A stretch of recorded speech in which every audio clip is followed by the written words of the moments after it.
सूरत के सिंगणपुर पुलिस थाने की हद में स्विमिंग पूल के ठीक बाजू में एक ऑफिस था, जहां पर स्विमिंग सिखाने वाले इंस्पेक्टर ही अपने ही दफ्तर के अंदर शराब की महफिल सजाकर बैठ गए और शराब की बोतल नीचे टेबल के रखकर मटन की पार्टी कर रहे थे।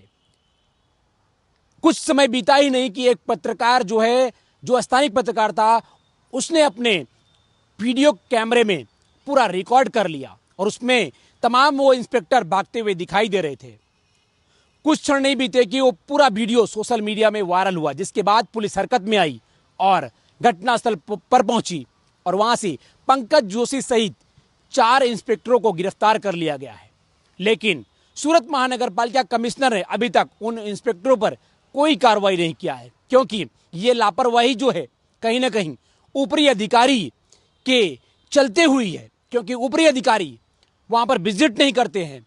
इसीलिए इनका हौसला जो है बेहद अलग तौर पर था। यही वजह है कि इनको पता था कि ऊपरी अधिकारी स्थल विजिट नहीं करते हैं, लिहाजा जब शाम के दौरान इन्होंने अपने ही दफ्तर के अंदर, सरकारी दफ्तर के अंदर जो है शराब की जो महफिल सजाकर बैठ गए थे। अब देखना होगा इस पूरे मामले को लेकर सिंगणपुर पुलिस क्या कुछ एविडेंस कलेक्ट करती है और उसके बाद कितनी जल्द चार्जशीट बनाकर कोर्ट में पेश करती है और कब तक कोर्ट इनको सजा सुनाती है, ये देखने वाली बात होगी। सूरत से कैमरामैन सागर के साथ राजेश विश्वकर्मा, ब्यूरो रिपोर्ट, सूरत।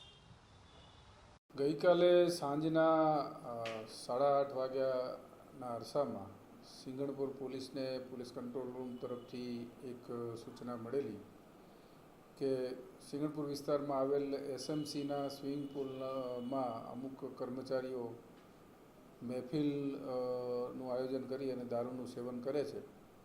જે મળેલ બાતમી ખરેખર તો આ બાબતે કોઈ મીડિયાના કર્મચારી તરીકે ઓળખ આપનાર વ્યક્તિએ પોતે આ જગ્યાએ આ લોકોને કર્મચારીઓને મહેફિલ માણતા વિડીયો રેકોર્ડિંગ કરેલું અને વિડીયો જે છે એ સોશિયલ મીડિયામાં વાયરલ કરેલો અને વાયરલ વિડીયોમાં પણ એ બોલતા સંભળાય છે અને સ્થાનિક કોર્પોરેટર નરેન્દ્રભાઈને બોલાવે છે। નરેન્દ્રભાઈએ જ આ કંટ્રોલ રૂમમાં ફોન કરેલાની હકીકત તપાસ દરમિયાન જાણવા મળેલ છે। જે વર્દી આધારે સ્થાનિક સિંગણપુર પોલીસ સ્વિમિંગ પૂલ ખાતે ગયેલી, જ્યાંથી એક પંકજભાઈ જોશી નામના કર્મચારીની નશા કરેલી હાલતમાં મળી આવતા કાયદેસરની કાર્યવાહી કરેલી અને અન્ય જે 4 કર્મચારીઓ જે છે એ પણ આ સ્વિમિંગ પૂલમાં ઇન્સ્ટ્રક્ટર તરીકે ફરજ બજાવતા કર્મચારીઓ હતા, જેમના વિરુદ્ધ મહેફિલ અંગેનો ગુનો રજીસ્ટર કરી આગળની તપાસ હાથ ધરેલ છે। સાહેબ, અંદર કઈ મુદ્દામાલ પોલીસને હાથ લાગ્યો કાંઈ?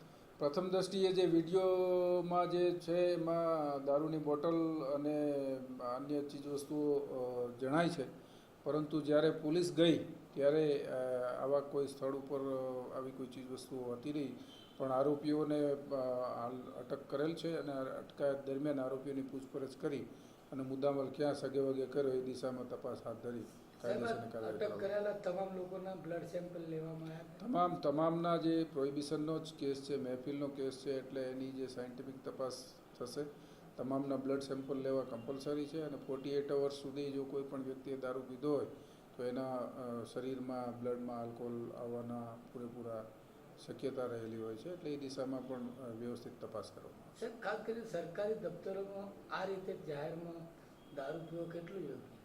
આ સ્વિમિંગ પૂલ એક એવી જગ્યા છે કે જ્યાં